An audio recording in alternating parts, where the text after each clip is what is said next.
Hello, everybody. Good morning, good afternoon, good evening, depending on where you are. Thank you so much for joining the first ever Critical Issues Forum alumni meeting. I am so happy to have this meeting and looking forward to the dialogue with the CIF alumni and teachers, friends, and colleagues. The theme of the meeting is Advancing Toward a World Free of Nuclear Weapons, Dialogue on the Role of Youth Education, the topic I am most passionate about. This year has been very challenging, to say the least. We are all navigating through uncertainties, transnational challenges, including the pandemic, systemic racism, with many of our plans and lives upended. On top of these challenges, we are witnessing the further deteriorating global nuclear orders. In the middle of all these challenges, I truly believe that the role of youth education has become increasingly important. So today, in addition to CIF alumni, teachers, and colleagues, and we also have some new friends. So I would like to acknowledge that Sarah and Tom Pattison are also participating in the meeting. Sarah and Tom have been supporting the Critical Issues Forum and the CNS Nonproliferation and Disarmament education activities for many, many years. So thank you so much. I also understand that many guests and new friends are also joining the meeting. So I would like to briefly introduce what Critical Issues Forum project is. So to explain that, I would like to play this very brief video clip from last year's spring conference first. Please excuse me if there is any sound problem, but I will try in anyway.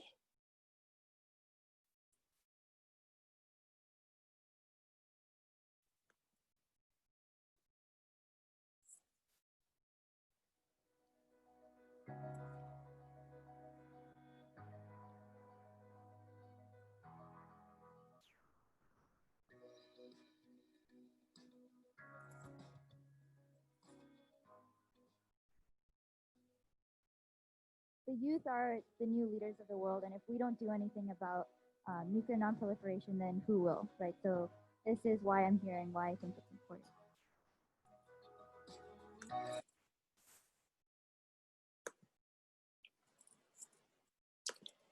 Yes, I really like that clip, so I really wanted to show that one. So the James Madison Center for Nonproliferation Studies was established in 1989 by Dr. William Potter to combat the spread of weapons of mass destruction. To accomplish this formidable goal, CNS conducts various education and training activities. Critical Issues Forum is one of them, and the Critical Issues Forum project engages the youngest generation among our center's projects. CIF is a project that aims to promote disarmament and nonproliferation education for high school students and teachers around the world for a safer and more peaceful future. Currently, high schools from the United States, Japan, and Russia are participating in the CIF project. Our center launched the CIF project in 1997. So these are some photos from recent spring conferences. The CIF project aims to develop these young generations' analytical and critical thinking skills. We also promote cross-cultural understanding and cross-cultural communication. We encourage teachers and students to conduct research using the 4 content domains that the Critical Issues Forum is using. These are scientific, environmental, social, cultural, economic, political, geopolitical domains. Nonproliferation and disarmament education requires multidisciplinary approaches. Every year, CIF selects a different and timely topic to study. These are some photos from a few years ago. For example, in 2015, to commemorate the 70th anniversary of the atomic bombing of Hiroshima and Nagasaki, for the first time, a CIF conference was held in Hiroshima.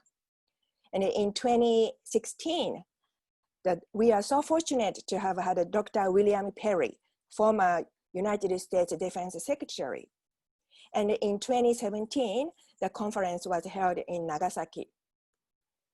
At the Nagasaki conference, the Comprehensive Nuclear Weapons Test Ban Treaty Organization Executive Secretary, Dr. Lassina Zerbo, joined the conference, and he encouraged the high school students to be a leader of nuclear disarmament and nonproliferation. And in 2018 and 2019, CIF had an amazing conference here in Monterey, respectively, engaging more local schools and local community. So I would like to conclude with the United Nations Secretary General Antonio Guterres' statement in the Securing Our Common Future, an Agenda for Disarmament that was issued in May 2018. We look to young people to the ultimate force for change at the local, national, and international levels to make the world safer and more secure for all. Thank you.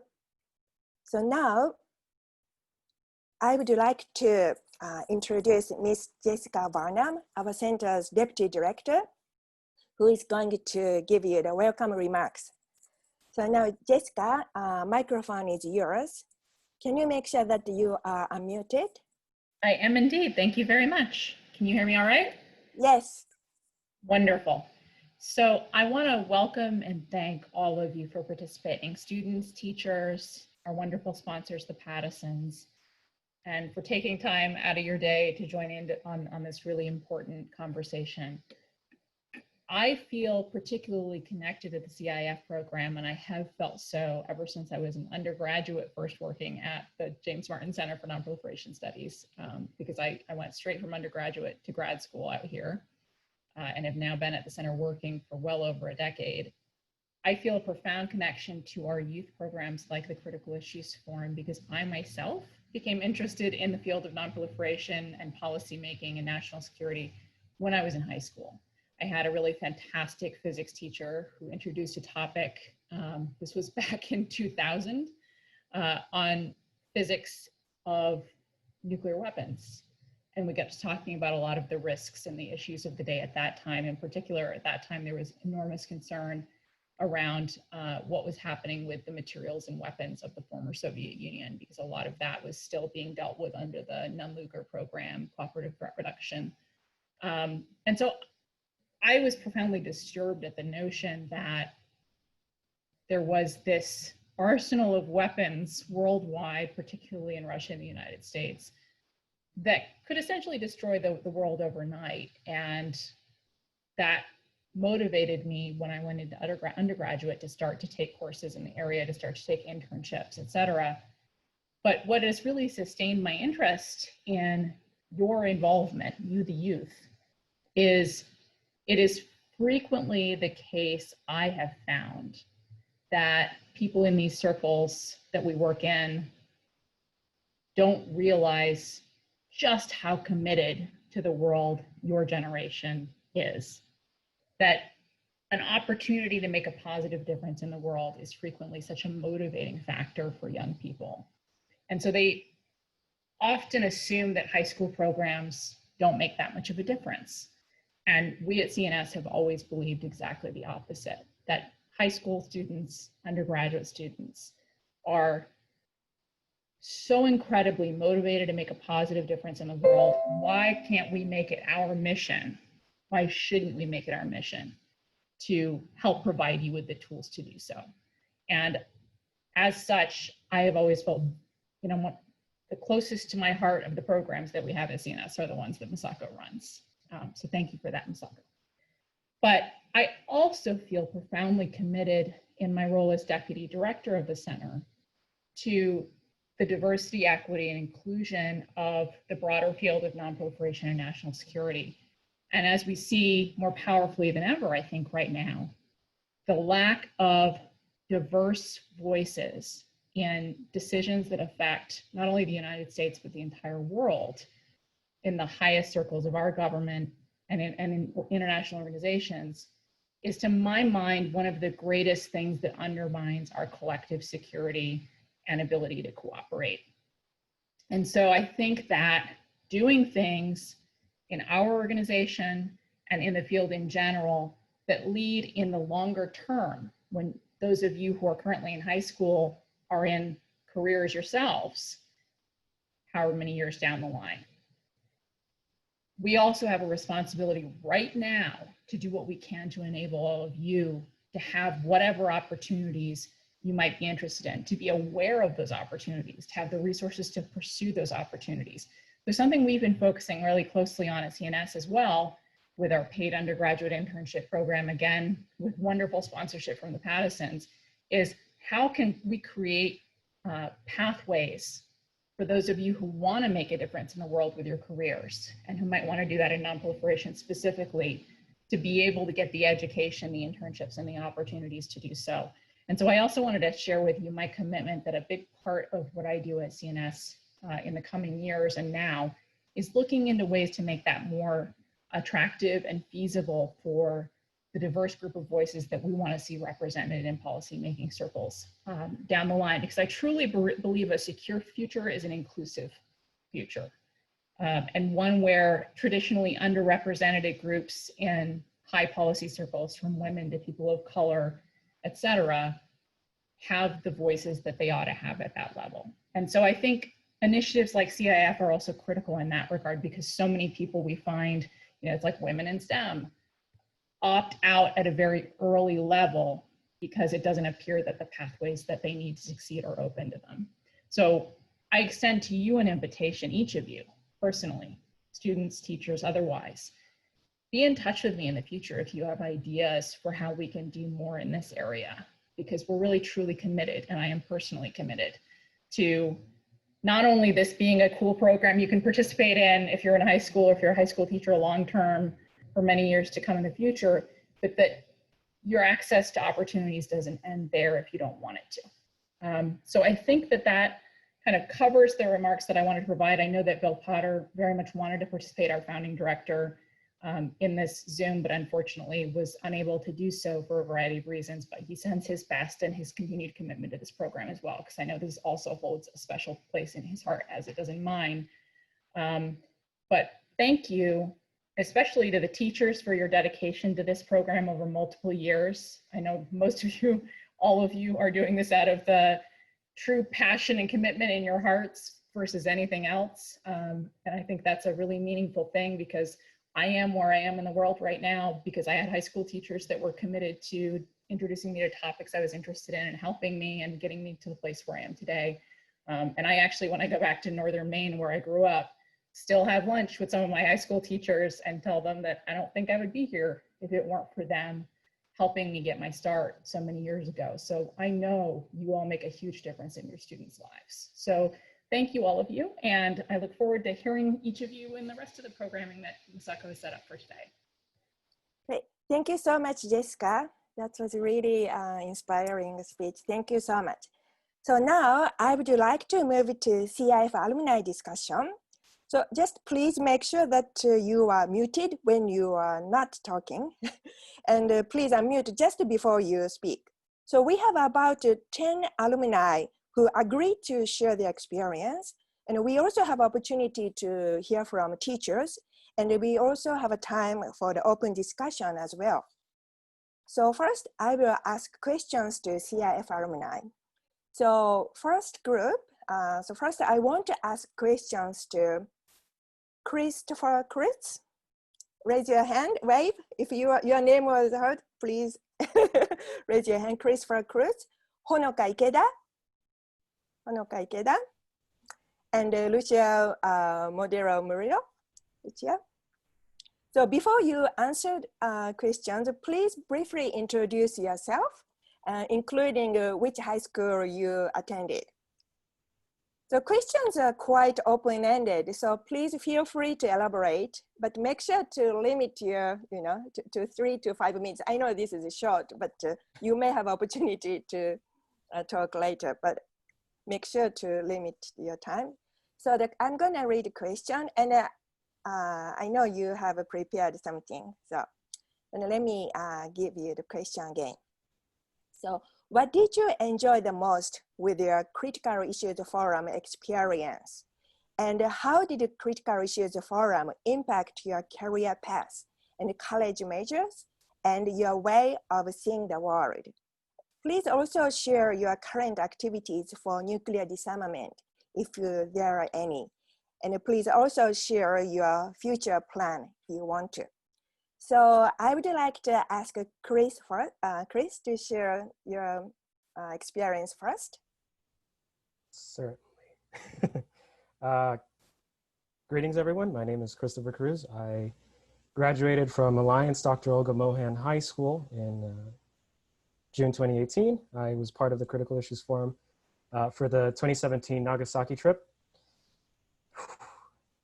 To answer the question, CIF felt like discovering a hidden world where one could participate from a variety of angles and viewpoints, each equally valuable and productive. Prior to the participation in this program, I flirted with the idea of being an ecologist or a filmmaker.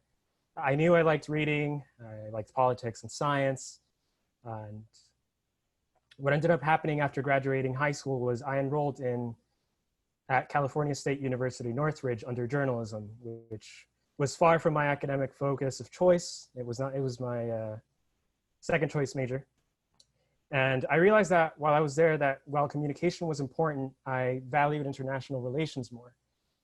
And so the Critical Issues Forum connected me with the Comprehensive Test Ban Treaty Organization Youth Group, or CYG for short, a group that validates the claims I've just made about valuing intersection and diversity of views and arguments.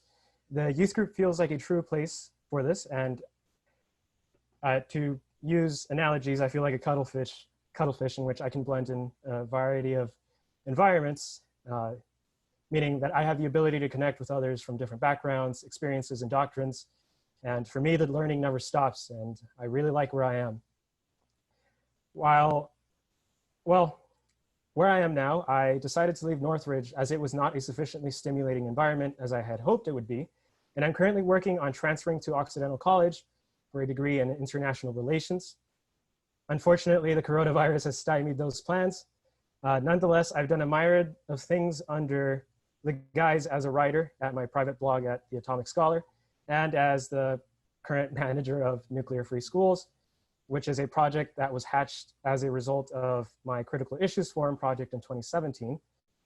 At the end of the day, I wouldn't mind being some kind of nuclear professor, analyst, or work for an NGO, non-governmental organization, for those unfamiliar with the acronym. I love discussing nuclear, and my roots in this field stem from an interest in science fiction, which then served as an odd gateway into science fact. Some of my adventures this year included hosting a discussion panel on the Marshall Islands and nuclear testing with the Natural History Museum of Los Angeles County and the Los Angeles Times.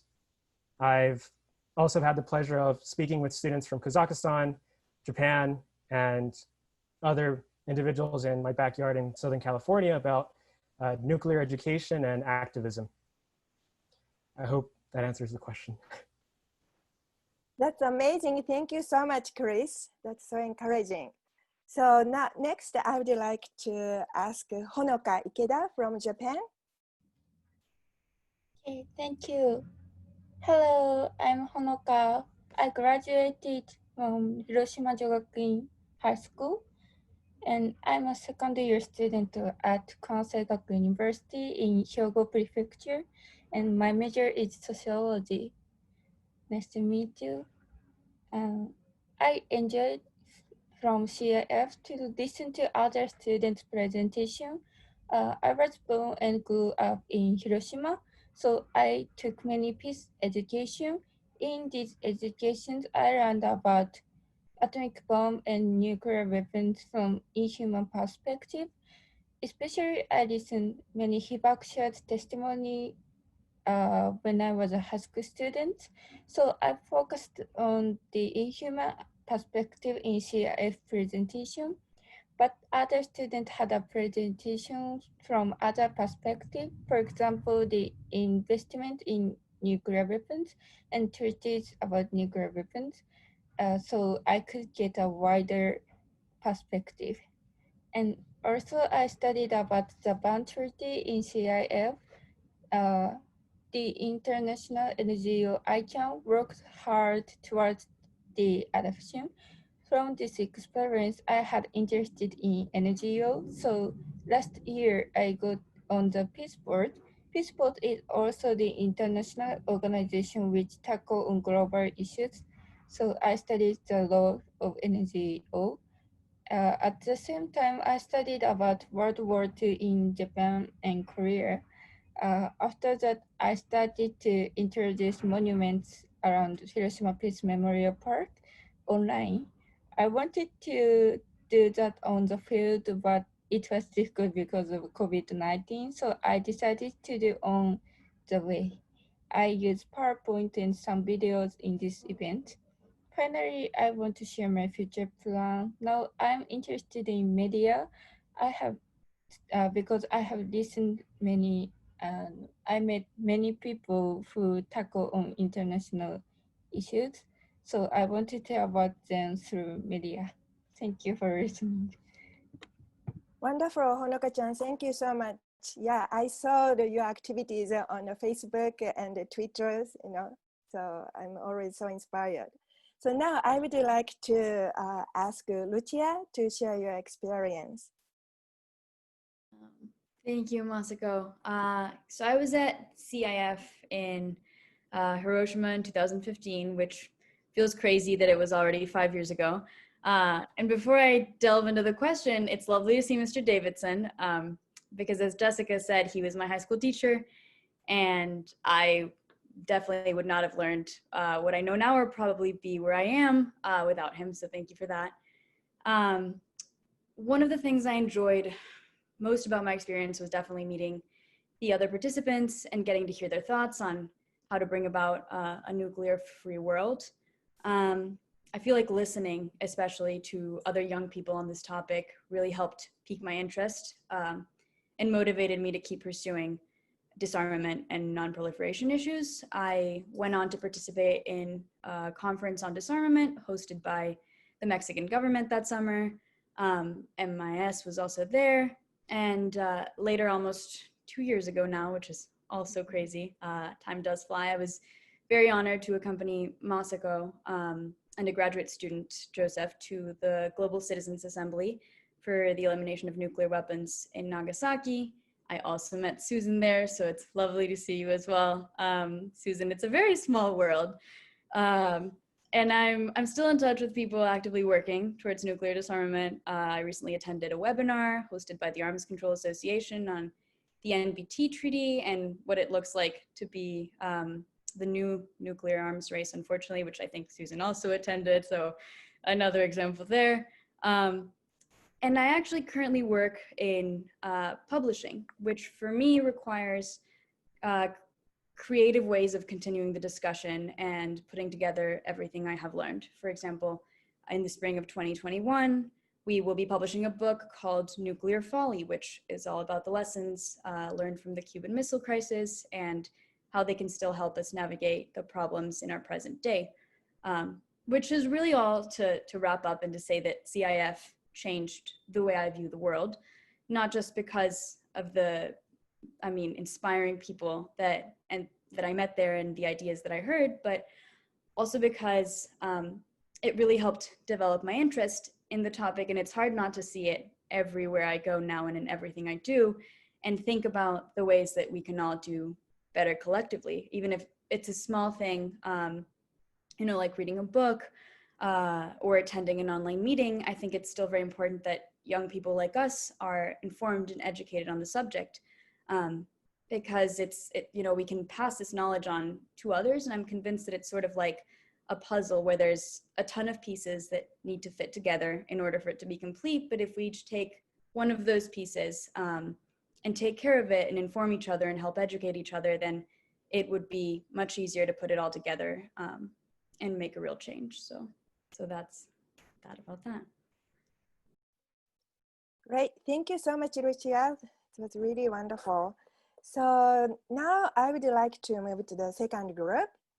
So second group of students, Saloni Shah, wave, Saloni, Saloni Shah, Nick Jacobs, and Kokoro Nishiyama. So again, please make sure to briefly introduce yourself before you answer the question. And the time is also 3 to 5 minutes, 3 minutes or so. So the question is, what is the one thing you think should happen to get rid of nuclear weapons and their associated risks? And what can you do for that as young generation? This is another big question. So I would like to ask first Saloni to start. Yeah, hi everyone. I'm Saloni, and I went to CIF in 2018 and 2019 and was ready to go in 2020. I'm a rising senior in high school, and I go to the Harker School in San Jose. So yeah, to answer your question, I first want to start off by saying that as much as the novel COVID-19 and climate change are really existential threats to humanity, so is the proliferation of nuclear weapons. And so I'm really glad that Moscow gathered all of us here today to talk about this important topic. I think that putting in place effective measures against the proliferation of weapons of mass destruction and related technologies is a multifaceted and urgent task.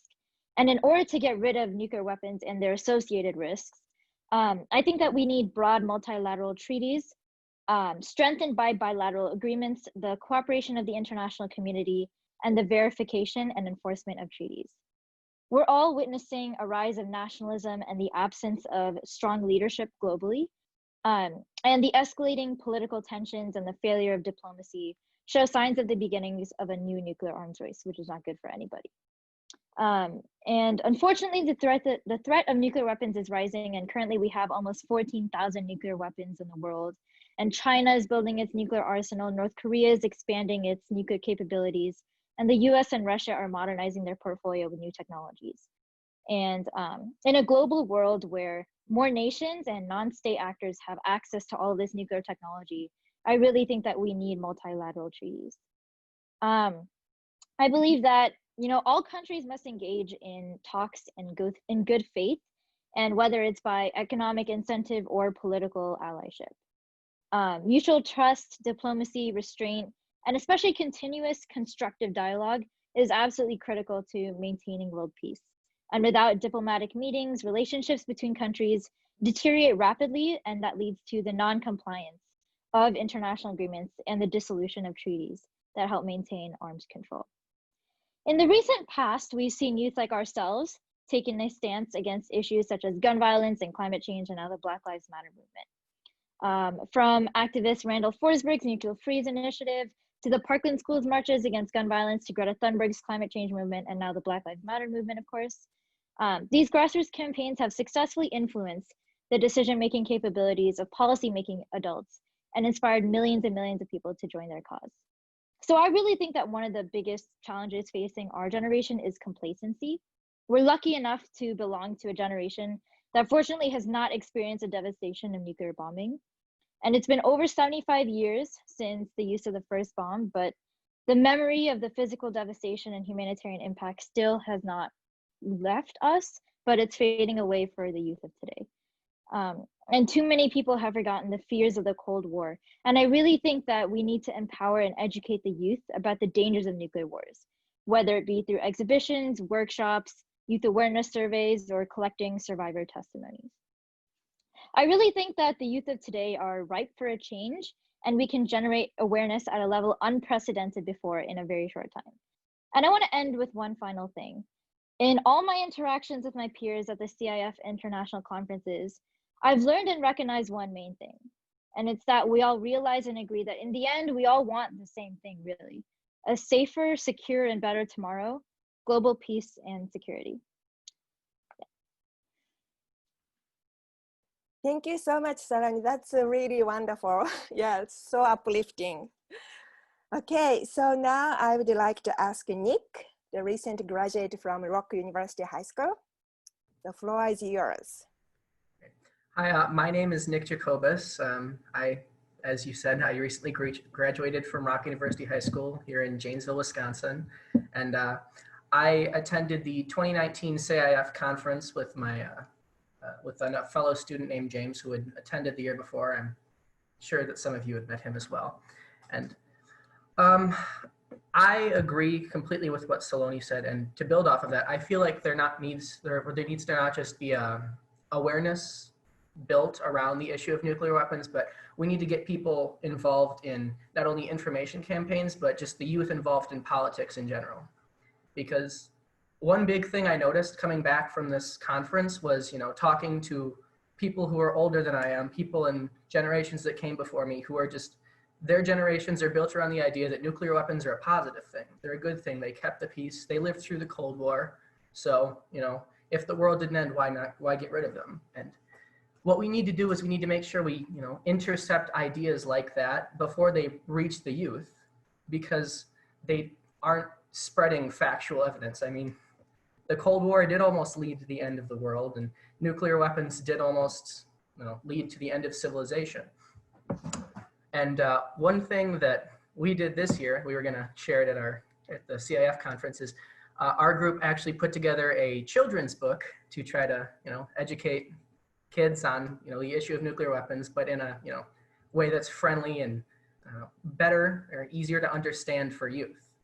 And we're also planning on involving some of the other local high schools in our area in a conference to raise awareness with them about nuclear weapons, because I feel like to actually create a change, you need to not only instill the idea that nuclear weapons are a bad thing in the youth, but you need to get them ready and involved in politics to do things like that.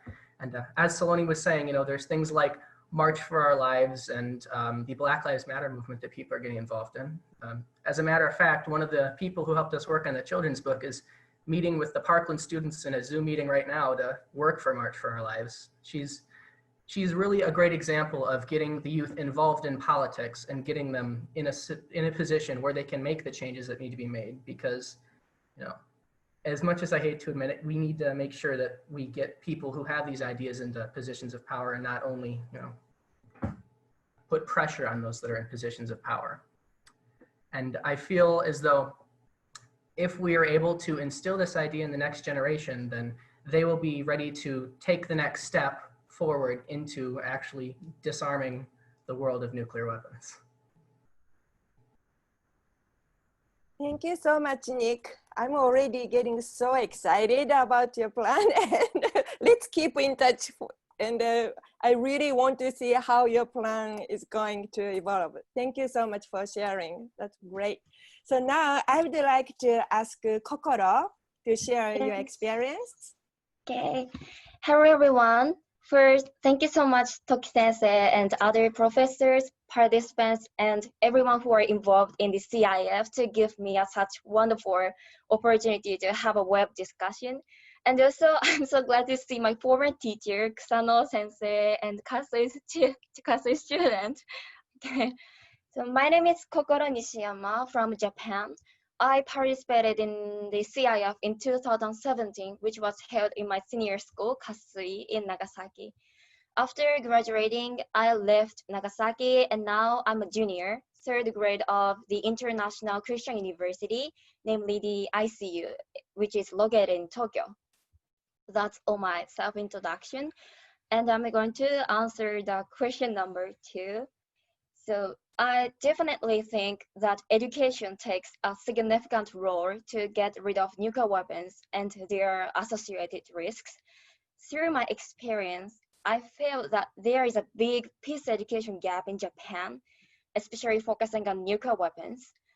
It is natural to learn about the atomic bombing in Nagasaki and Hiroshima because both two cities suffered from it, and raise awareness for disarmament through peace education.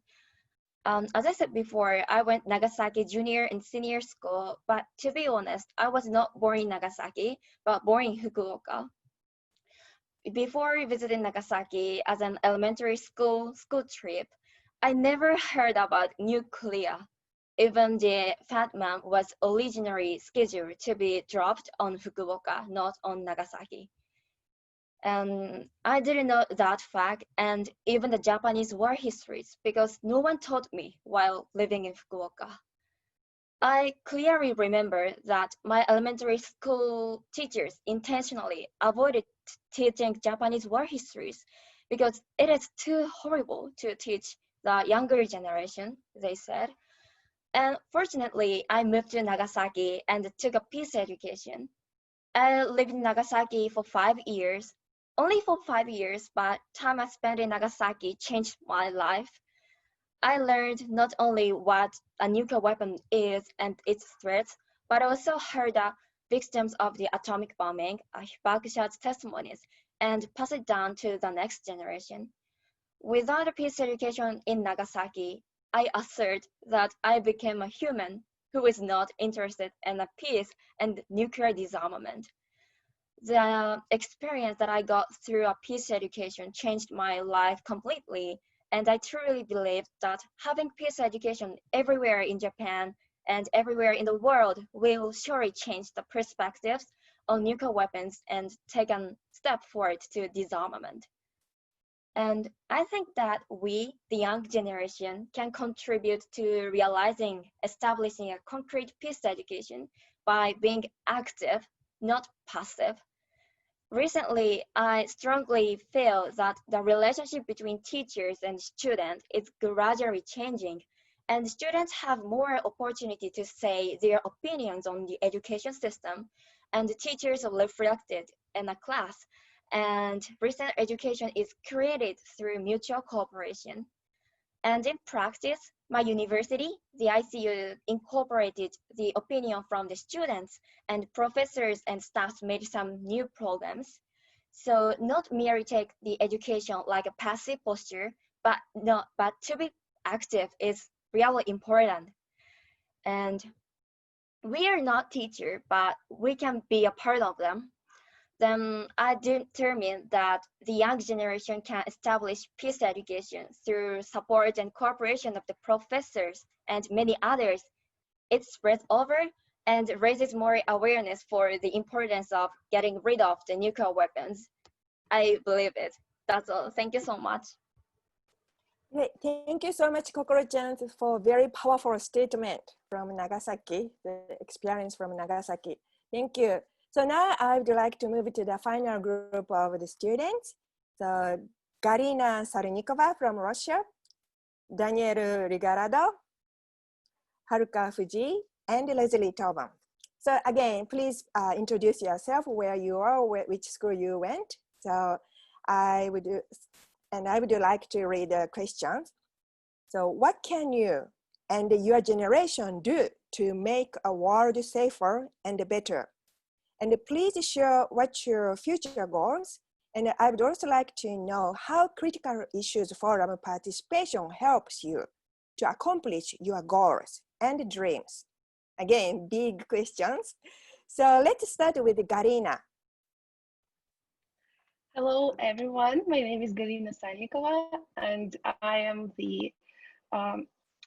I've graduated from the gymnasium number 164 from Russia, and it's nice to see my former, I don't even want to say former, but like current teacher as well, Miss Mary Porcila.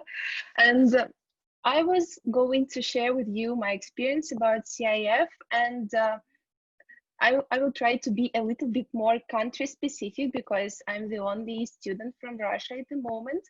And currently I study at the Far Eastern Federal University, which is in Vladivostok, the very Russian Far East, near Japan, near China, and all those near North Korea as well, like 200 kilometers apart away from the border. So I would say that the CIF has divided my life into two parts, like me before CIF and me after the CIF. I would really sign under the words of all the people who spoke before me, because CIF really raises the interest to the nuclear non-proliferation. It gives immense basic knowledge about the field, which you can use further, and it introduces people who are also inspired by this agenda, who know what they want from this life.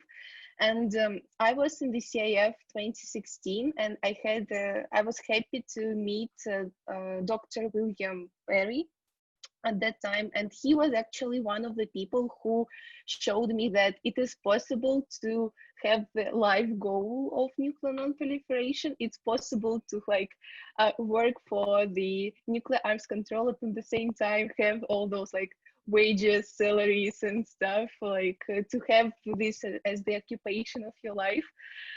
Yeah, and of course, meeting the guys from the forum. I'm really happy to see, for example, Kimberly here. We are still keeping in touch, and it's so amazing to know that we are all still involved. And I also I'm happy to see Christopher, for example. I've never talked to him personally, but so many things connect us together, CIF, CTBT youth group and stuff. So the world of nuclear non-proliferation is really small, as some of you said before, and the CIF is this introductory point where we can all, where we all can meet each other and continue our communication later. I would also say that the teachers also really help us a lot, not only by introducing us to the knowledge about nuclear non-proliferation, but for later support, because really I can't say that we really keep in touch with Miss Porsiva. She introduces me to a lot of things. Right now she supports me with all my initiatives, and it's so happy to really communicate further after the forum finished. And one of these opportunities, which actually Masako introduced through Nelly to me, was the Hiroshima Icahn Academy on Nuclear Weapons and International Security. I see Shizuka here. We met in Hiroshima, yeah. Nice to see you, and all those students from Hiroshima, yeah. Greetings to Hiroshima. It was a really great experience with peace education and stuff. So what we as students can do for a better world, I've been asking this question to myself since 2016 actually, and I still don't have a clear answer, to be honest. But the only thing I understood for myself really well, and which I actually formulated in my presentation back in 2016, is that the power of mass media and information sharing is really immense right now. And in this era of globalization and digitalization, it's really important to know how to use all those digital resources, social media and stuff, and to know how to share the message you can and you want to share. And here comes another question. I want you all to ask to yourselves, and maybe ask your friends and acquaintances as well, what message attracted you back then, before your CIF, or even before you got introduced to the nuclear weapons? What was that hook that made you interested in nuclear non-proliferation, that made you understand that this threat is really tangible, that it's not something that is far from us? And this message is what you can deliver to others. You need to identify for yourselves first what this message can be, what it is. And another question is what form this message can have to have the greatest impact. Is it the video with Hibakusha testimony? Is it the post with a picture of an atomic bomb? Is it a post with memes like making fun of something connected to that? It can be in different form. But when you identify what attracts you, you can try to attract others. You need to believe in what you are doing, because I've been involved actually in the communications for more than 2 years for Model United Nations movement, which we have here in Vladivostok.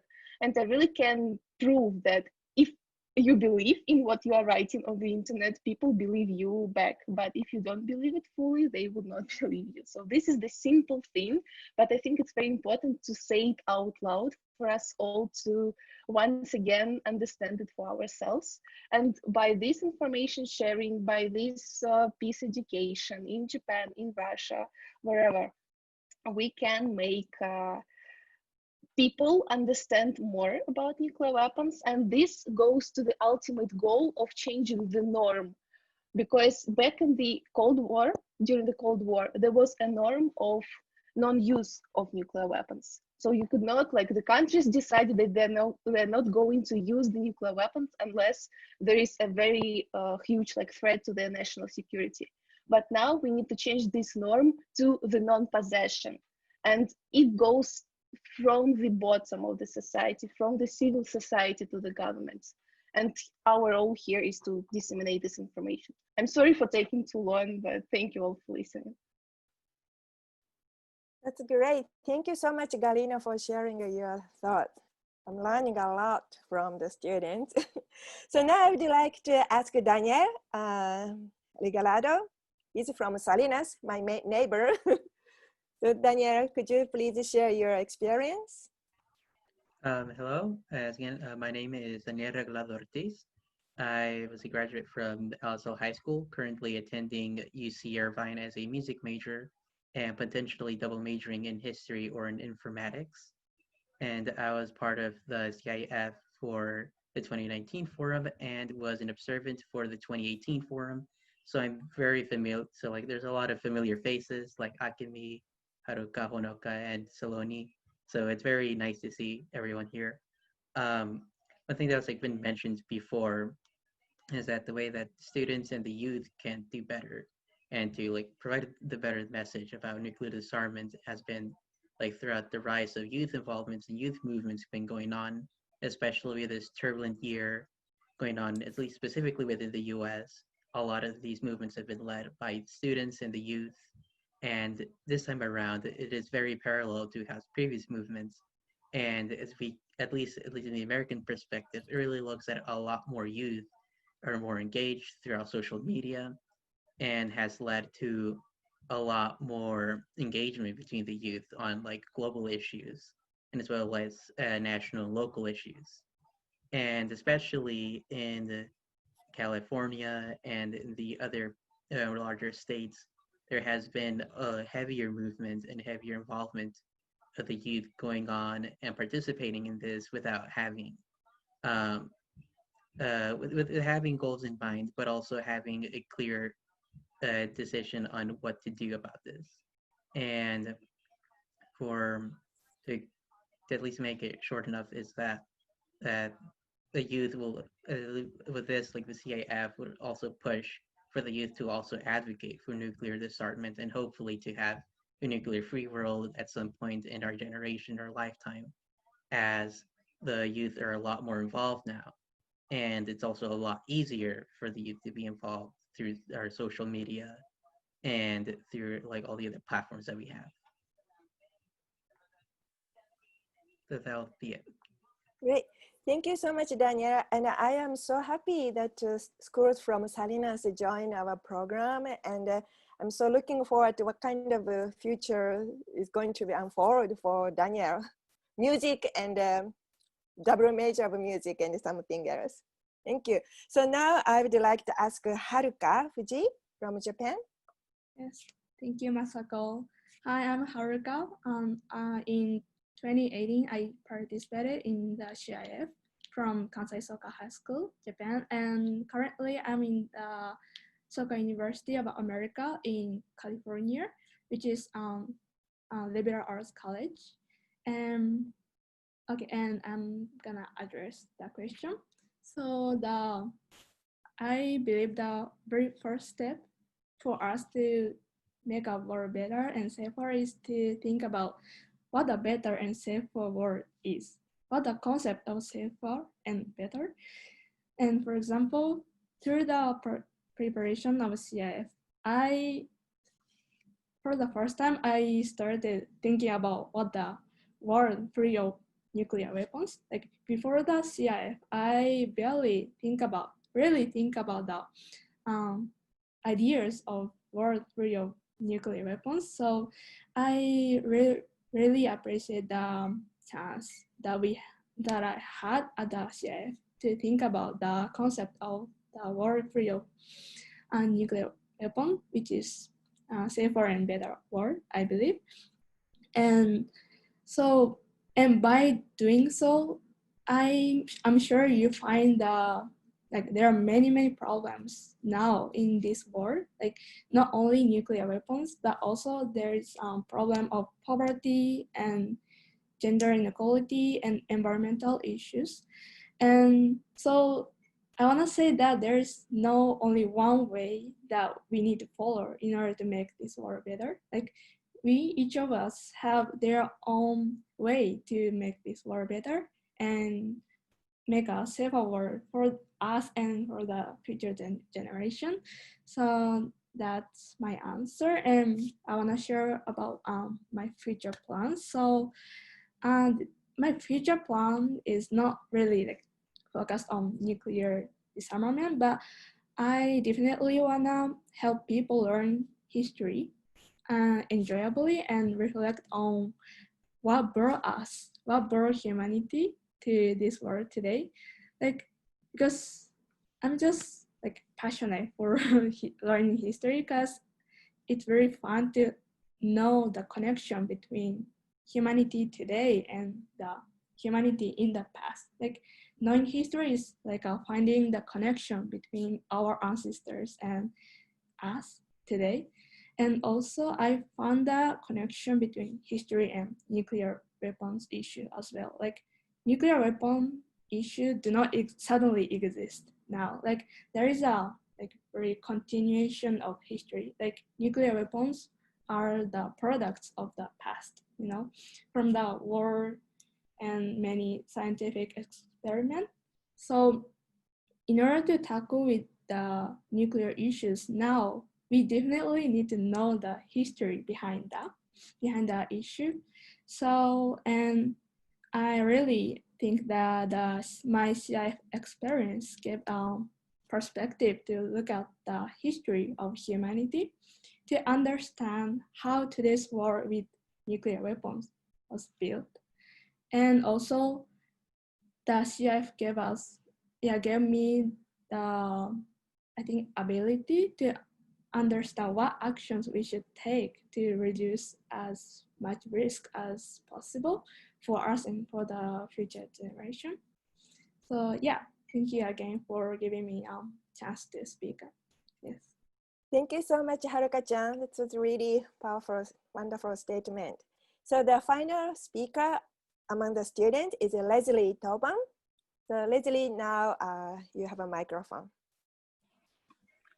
Hello, everyone. My name is Leslie Tavone, and I attended Dr. Olga Mohan High School, and I am currently a student at Pitzer College. I just want to start off by saying that thank you, Ms. Toki, for organizing this meeting, and thank you for inviting me. Just first of all, my participation in the CIF program has helped me accomplish my goals and my dreams and much more. I was part of the 2017 CIF cohort where I participated as a junior 3 years ago.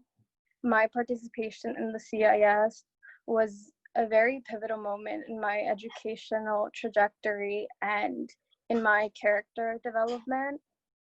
Before I participated in the CIF, I had only read about activism in my US history class, and I couldn't grasp the idea that I too could be part of a movement and that I could use my voice for social good.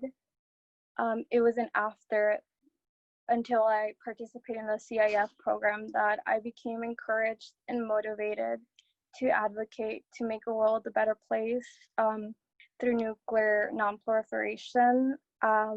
Through CIF, I attended educational conferences and I interviewed leaders, and I had conversations with students from all over the world under our shared goal to eliminate all nuclear weapons. And overall, just participating in this program and working alongside my high school principal, Mr. King, who's also in this meeting, was one of the reasons why I was encouraged to pursue higher education.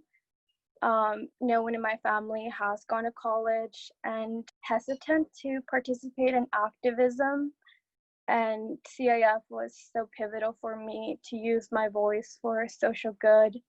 And to this day, I know that I will use my college degree at Pitzer for social good and to continue advocating for a world without nuclear weapons.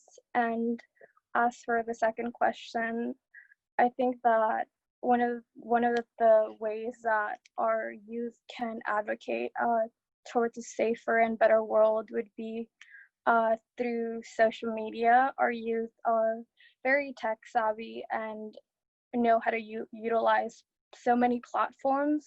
And I had an internship this spring with a high school near my college, and I just remember how the high school youth would organize webinars, fairs. They would organize multiple meetings advocating for their needs as students, and it just really encouraged me how our youth are full of ideas and drive, and I think that they just need the right tools, mentorship, and encouragement to continue advocating for nuclear peace and social good. And just lastly, for my future plans, it's to continue advocating for higher education for students. I am currently working on a 2-year research project with my advisor at Pomona College in Claremont, and through my research paper, I hope to just overall look at inequalities within educational systems. And before CIF, I didn't know how many nuclear weapons were there in the world. I didn't know the impact a nuclear bomb could have in so many countries. And I think that it has helped me realize that educational access is so detrimental for fighting for this common goal. And I hope that my research can fill the gap within educational equalities and including nuclear peace education along in high schools and youth. Thank you. Wow, Leslie, thank you so much. That's so inspiring, amazing. Thank you so much for sharing. So now we have heard extraordinary stories from students, and without teachers, we could have done this. So now I would like to move to the teachers discussion session. The role of a teacher is just so important. So I would like to ask teachers to share their perspectives and experience, especially through the CIF. So please share one of the positive impacts of CIF on your students, and in your view, why is it important for high school students to study disarmament and non-proliferation? Also, please share your thoughts on the role of educators for a better and safer world. And I know there are so many things you could share. And again, so I apologize in advance that the timing is limited, but I really appreciate that you could share your thoughts. So first, I would like to ask Mr. Andrew King to share your experience. Sure. Hi, everyone. My name is Andrew King. I am currently a high school principal, which is a new role for me. But I've been with CIF almost, I think. Actually, some of you might be about the age when I first started as a teacher. I started at CIF as a teacher, I think, when I was 23. That was my first cohort of students, and some of you either are 23 or you're getting pretty close to it. So you may be a teacher soon enough. CIF has been very foundational to the educator that I wanted to be, and I was so glad that I can connect my students with world-changing opportunities and life-changing opportunities. So you asked, like, what is the benefit? Like, I have Chris and Leslie, I see Kimberly in the room. I've even got to work with like Galina Shizuoka, like we saw each other like both in Nagasaki, and then we saw each other again in Vienna. There's been so many opportunities for our students to be able to connect with each other around the world. One thing like being able to travel, like Leslie, I'm gonna embarrass you a little bit, but like this is Leslie and I when we got to travel for the trip to, I believe this was Hiroshima, for one of the Youth Peace Ambassador events. And like having that opportunity for me and Leslie to spend together, and like just to like Leslie going to my alma mater. I went to Pitzer College, and to have Leslie go to Pitzer and do this work in social justice education, it's so inspiring to me. And so like I know I speak on behalf of all teachers. It's to say like we do this job so that we can pay it forward, so you guys can change the world when we pass it on to you. I'm getting emotional because it's really hard to talk about education and our students without like knowing how proud we are of all of you. I'm gonna try not to get emotional, instead to say like, there's just so many other things that make me so proud of the work that we do through CIF. Even like Chris is like running our nuclear free schools program, and I don't have the time to do it anymore, but to know that Chris is still carrying on that torch. He's still connecting people in Kazakhstan, he's connecting with people in New York, he's trying to figure out how to get educators to go and travel again. Like that's so critically important too. Kimberly is working at the Perry Institute in Washington, DC. And so just knowing that I am able to connect these kids to these world and life-changing opportunities is really important. But the one thing that Leslie mentioned that really resonated with me is that while nuclear weapons are a devastating weapon that could wipe out the world, I think now more than ever, nuclear weapons also demonstrate a social justice issue. The amount of money that's spent on nuclear weapons that could go towards education, that could go towards healthcare, that can go towards ending poverty, that's so critical. And so, and then Masako, you and I even talked about like, how do we also include more diversity? How do we include like more race and inclusion in like the nuclear field? I think that's critically important. And so I hope like to be able to find more time in the schedule that I'm trying to figure out as like a new dad and like as a new principal, so I can rejoin the CIF community, because I desperately miss working with all of you, Jim, Nelly, Masako. This has been like one of my life's like truly great works, and I hope to re-engage this community again. But like I said, this work is incredibly important because I've built so many relationships with all of you, and I'm just so proud that even when you've left the program, you've carried on to do things that I know will change the world for the better. And I get to say that I got to pay it forward, and I see a little bit of myself in all of you. Thank you. You make me cry almost. Thank you so much, Andrew. I got so emotional. So now, next, Mr. Jim Davidson, please share your experience and your thoughts. Thank you. Thank you, Masako, and thank you, Andrew, for your good start for our teacher group. I feel very fortunate to have represented our school for 14 years with CIF, and to have felt a great many benefits from the program. It has definitely impacted the students who have been part of the team. We have 7 students from various teams of the past, either indirectly or directly. We have a couple involved in international relations. One student is involved on the technical side of nuclear reactor waste and working against the proliferation of nuclear power. So those kids have been impacted. I feel lucky that our school has been very receptive to changing our curriculum, so that through our required contemporary issues program, world history, political science, literally all of our students today find that this very important issue is integrated into their studies that they take. On a personal level, I feel grateful to Masako and her program, although it's an issue that I have been connected to through a Ban the Bomb movement back in 1972. But just to feel her program has allowed me to remain educated, the resources, the fellow teachers, as Andrew mentioned, we have 4 others here today. Just this week, I was in touch with Jerry from Hiroshima, checking on he and his family on a particular question. So I feel that those individuals have also been wonderful resource for me. And then the students from our other schools, that I've been so impressed by their preparation, the concrete proposals that have been made, the hopeful message. And certainly today, as have been referenced by several of you who have already spoken, we have many critical issues facing us. The pandemic and the economic consequences, the Black and Brown Lives Mattering, global warming, but in all international polls for young people in particular, nuclear disarmament remains in the top 5 issues that we face. And I think sadly, as was mentioned by one or two of our students, some of our current crop of world leaders don't really seem able or willing to focus on the cooperation to solve some of these threats that we are facing. But luckily, I think I see in the CIF programs and the students that there's really an alternative that is there that I think we can all learn from, and it's something which I try to bring to my own students at our school. But certainly what I have experienced directly with the students at past conferences from the schools from the 3 different countries, very different kinds of schools that we all represent.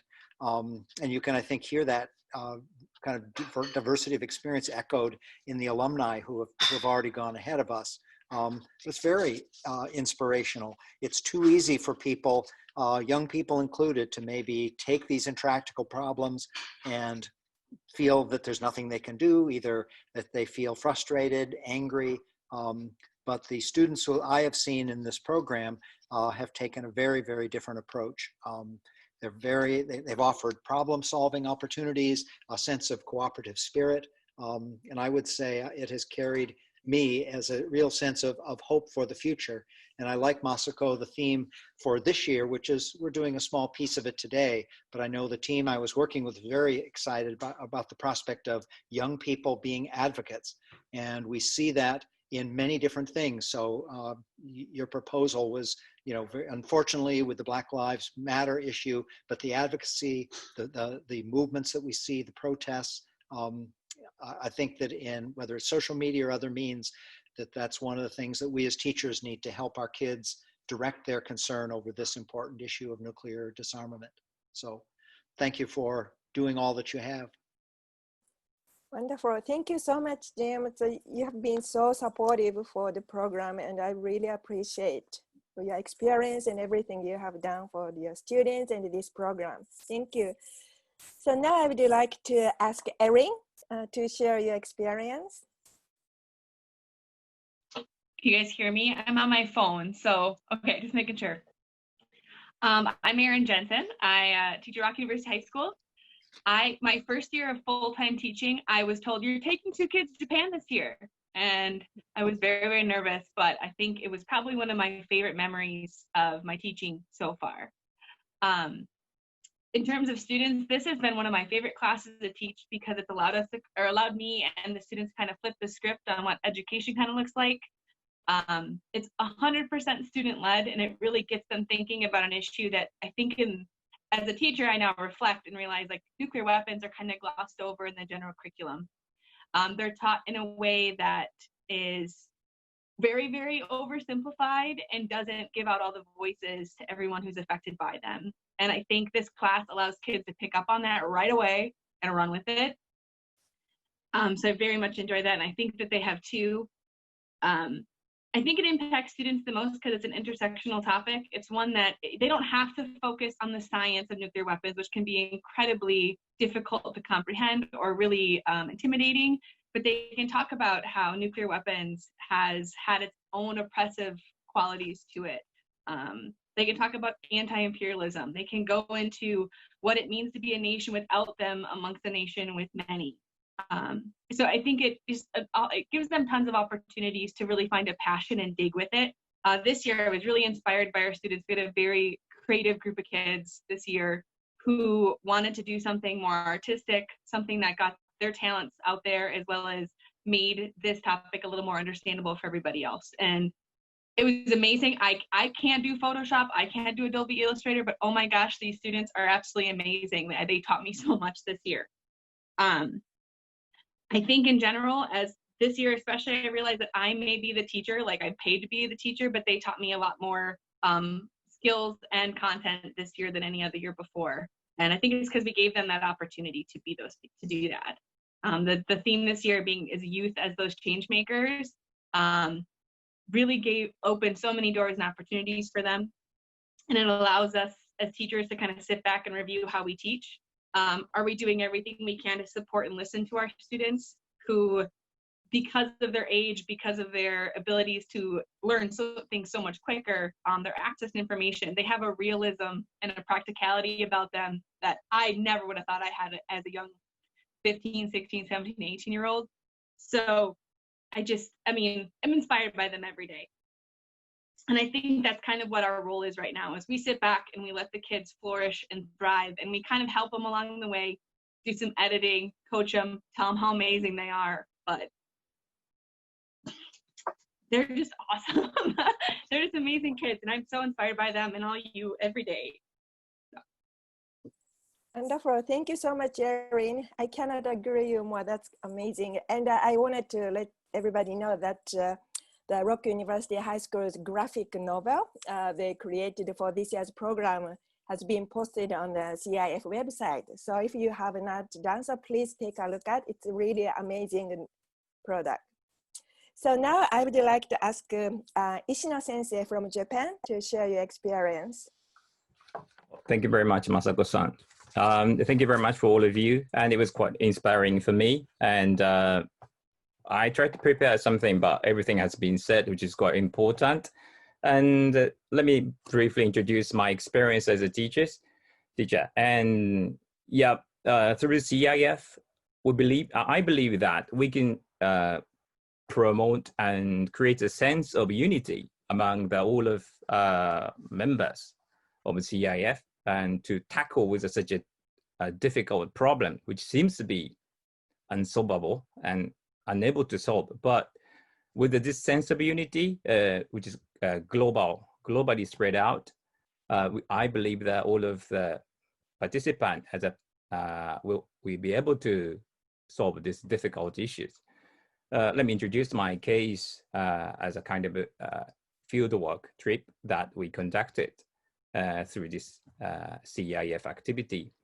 Because we had participated CIF participated in this program for five years, and we have a good connection with the teachers who. And in 2018, I had a chance to go to Dr. Gemohan High School. Thanks to Andrew, and I had I took all of my 14 students to his high school, and beforehand we prepared through the Skype and so on, and we've felt so much in common beforehand. And then we had an actual exchange meeting to discuss about this most crucial and critical issue that we all human beings have to share. When we think of that in the case of our ordinary classroom, probably we do not share this kind of topic within the classroom. Even our high school, which is a very talked about piece very often, it's quite rare to see the discuss about the nuclear disarmament issues in personal between the friends, among the friends. But once we go to the Dr. Gemohan High School, they start to discuss about this most difficult and profound issue that we have to face as a human beings with using English, which is our not native tongue, and trying to create their own proposal to how we can solve as a common human beings. And then they can share something very common as a human beings, and they creates a much more stronger connectedness between different culture and different country. And even they come back to Japan, the connection has been much stronger because they are, and you are the generation of SNS, which never happened to our cases, and still have a strong connection and through the using the internet or SNS. After that, of course, this is a very important experience, and it's just quite unique. And we can do that almost the same thing with our iPoly High School in 2019, and we propagated this action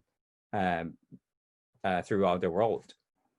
So sometimes we feel that tackling with this problem, nuclear disarmament, sometimes is powerless because it's quite hard to discuss with even a close friend in our classroom. But when we think of that, there is someone who thinks and struggle with this and thinking about this seriously, I believe that all the student, my student will be able to feel there is someone who trying to solve this, tackle this problem seriously somewhere in the world. And as a teacher, our mission is to try to foster the juniors that follow what you have done and you are going to do after this. And I believe the CIF provides us a strong sense of unity to face this difficult problem. Thank you. Great, thank you so much, Ishino-sensei. It's so wonderful to hear that unity, friendships, and the bond among the CIF participants continue to be strengthened. So that's really wonderful to see that. Thank you. So now final speaker is going to be Nelly Percival. Most likely she's the longest participant, but I'm so happy that Nelly was able to join us from somewhere in Russia. So now floor is yours. Thank you. I hope you hear me well. So first of all, I'm so happy that I could see all the faces, and I recognize everybody, which makes me feel as old as the hills, because I remember everybody who participated in the program.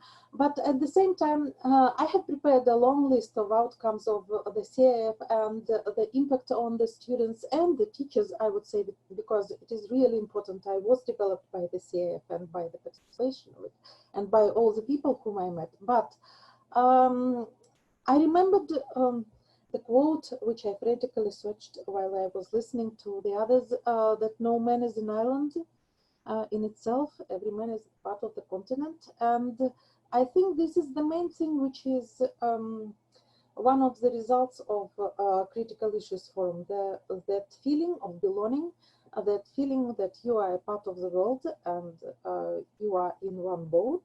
And I think that this is one of the main things. Our students become the part of the world community, and which is more, they are future leaders, and we see now that they are leaders already, and this is what gives me hope for the future, because they have had a very good start in their life, knowing about the problems about which we didn't know in our youth, or probably didn't think about it in such depth. And I hope that the program will live further, because it is really important for all of us to have some meeting point, to have some place where we can discuss it and where we can get to know each other. And this is the second part of the question, which was asked, that teachers are really important, because if they are passionate, probably then there are more chances that the students will be passionate too. And that's it. I hope you heard me. Great, thank you so much, Nelly. So now we have heard from everybody that's supposed to talk. So we have a little bit of we went a little bit longer, but we have a bit of time for the open discussion. And I see lots of several CIF alumni. So I'm wondering if CIF some of the CIF, CIF alumni would like to share your experience. Anyone, if you would like to speak, don't be shy, just raise your hand. I know there are lots of, yeah, so who wants to speak?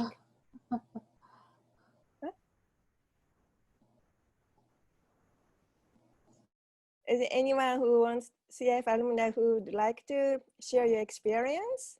Who haven't to? I'm not gonna call on specific person because maybe, but or any. Why don't you think about it? And if you would like to just raise your hand, and there is a function to raise your hand.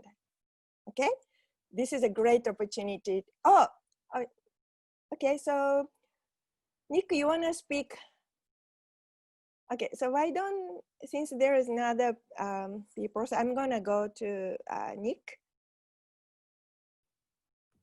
Hi, I guess I would just like to share how amazing it was to be able to see and meet people from, places all over, not only the United States, but all over the world, because where I live, there's not I barely ever see people from outside my city. It's just a very, isolated place. It's in pretty much the middle of nowhere, I guess is what you'd say. And being able to really get to hear from people from other places and get to know some people from different backgrounds, it was, very eye-opening, and it definitely changed the way that I interpret this issue. Great, thank you so much, Nick, for such very encouraging comment. So I see one alumni, Emma. I know you participated in 2014 or 2013. Okay, why don't you introduce yourself and please share your experience.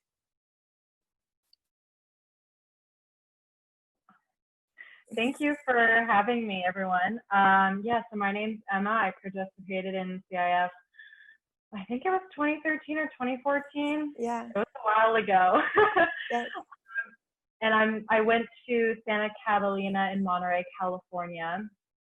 And now I am living in Washington, D.C. I'm working for the Navy as an analyst, as a civilian analyst.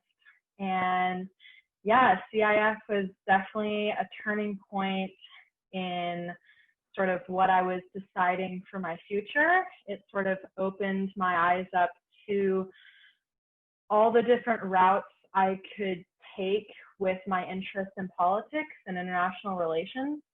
I definitely learned a lot about cross-cultural communications and just working together with different types of people from different backgrounds. And that has definitely brought me to where I am today in DC, working in an international relations environment. And yeah, I mean, the program was very incredible, and I guess my future steps would be to get my master's in international relations here in DC. And yeah, I definitely echo what all the alumni here have said, that, CIF was definitely a turning point in, the way they viewed the world. I think before CIF, I definitely lived in my little bubble, and it was great sort of breaking that with CIF and just being exposed to, world problems and also just different cultures. Okay, thank you, Emma. It's so good to see you. And Santa Catalina was, oh, okay, Jessica, yeah. So I'm gonna- You can finish what you were saying, but I no, just no, wanted it's to chime okay, in. yes, Okay. please, yeah. Well, something Emma said reminded me of something I'd like to share with this group, because it sounds like some of you may, am I correct in thinking that some of you may still be undergraduates right now? So we have a program that we started up in the past year where we are opening up slots to non-Middlebury undergraduates. So you can be going to any undergraduate institution for what we call study away. Unfortunately, that obviously won't be something that we're doing this fall, but once things settle down and people are able to travel and do in-person classes again, if you're still an undergraduate, for example, next spring, I hope that we're back to normal by then, but who knows? Study away allows undergraduates who are qualified in terms of having some background in international relations, and usually junior, senior year is ideal, to come and spend a semester at the Middlebury Institute in our Master's Nonproliferation Terrorism Studies program, taking coursework.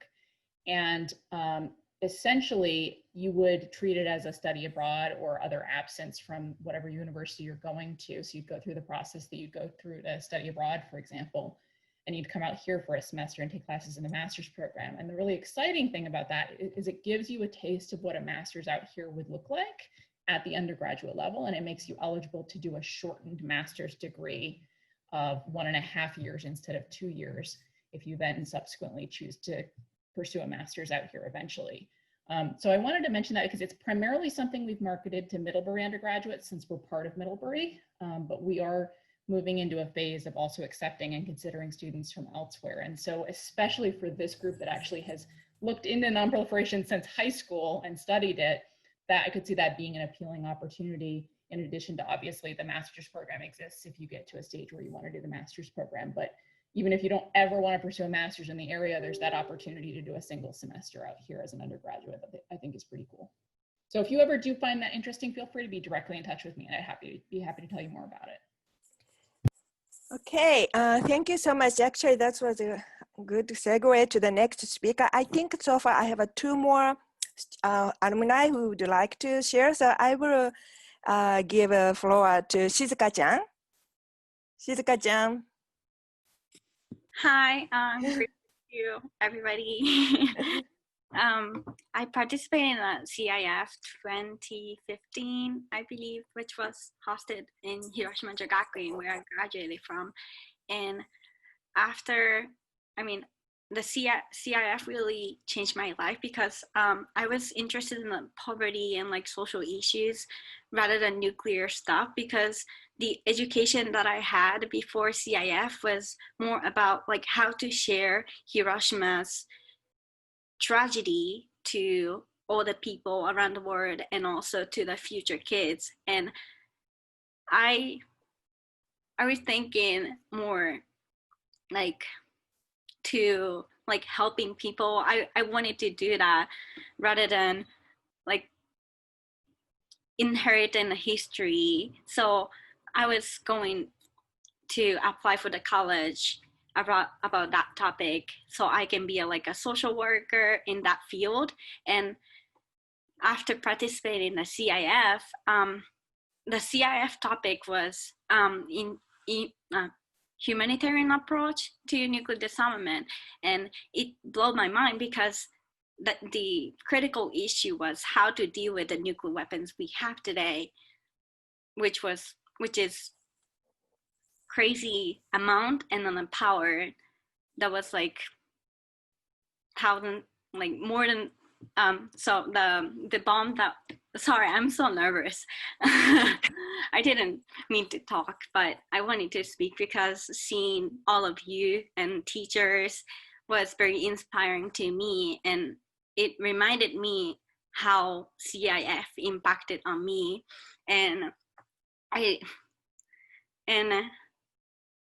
So after the CIF, I became more interested in nuclear disarmament, and I decided to go to college in the US to study more diplomacy, and I was going to work at the Ministry of Foreign Affairs in Japan.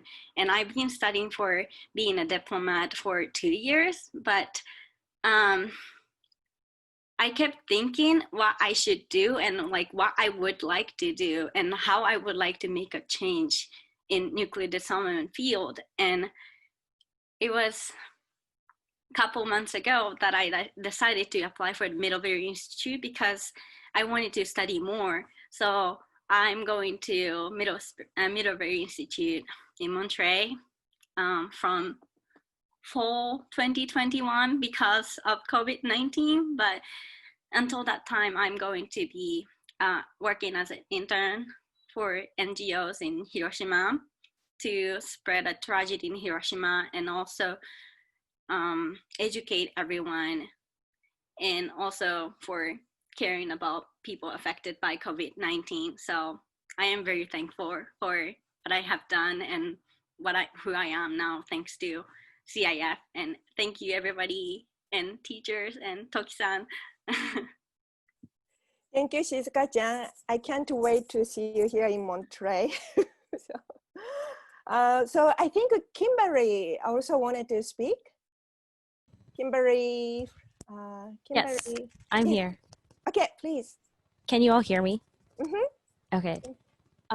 So thank you, Masako, and everyone for attending this. It's really, I was really thrilled to hear that about this forum and discussion, because it's just a really great way to reconnect with CIF, and CIF has unbelievably like changed my perspective in so many things, and just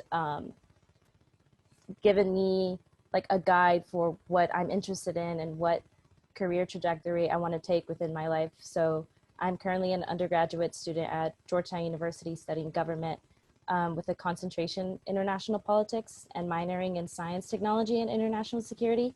And my interest for international security and the sciences just stemmed from CIF.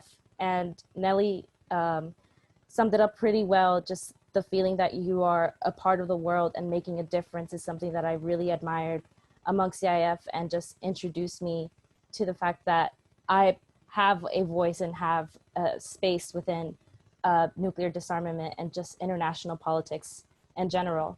So because of CIF, I was able to develop these leadership skills, diplomacy skills, and just the knowledge that I needed to just thrive in a career in international security, international politics. Because of nuclear disarmament, I was able to immerse myself further in nuclear nonproliferation by being a U.S.-China fellow through the Student Dialogue Initiative through Georgetown University. I was supposed to travel to Beijing, China to talk about nuclear security with Chinese diplomats and talking about North Korea's nuclear disarmament, but unfortunately because of COVID-19, I wasn't able to do so. But I've just further involved myself within these discussions in nuclear security and just the intersection of women, peace and security and nuclear nonproliferation. It's something that I've just been further immersing myself in.